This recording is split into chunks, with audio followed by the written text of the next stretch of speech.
কবরের প্রথম রাতটাতে যখন আমরা প্রথম চোখ খুলব, আপনার আমার এমন একটা অনুভব হবে যে আমরা কিচ্ছুই মিলাতে পারবো না। তখন ভাবতে থাকবো কোথায় আছি, কোথায় আছি, কোথায় আছি। বছরে একটা ভয়ানক আওয়াজ আমাদের কানে ভেসে আসবে।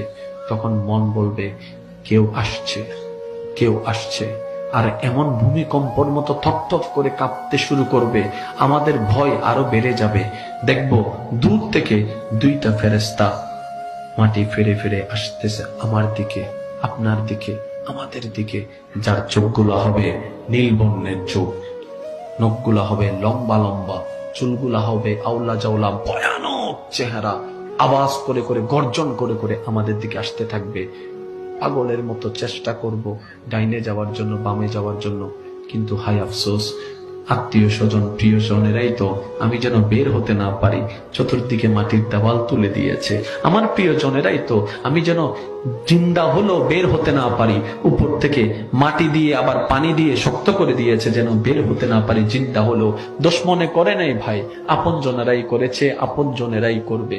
যখন এই অনুভূতিটা হবে, তখন আপনার আমার কাছে দুনিয়াটা কেমন মনে হবে জানেন?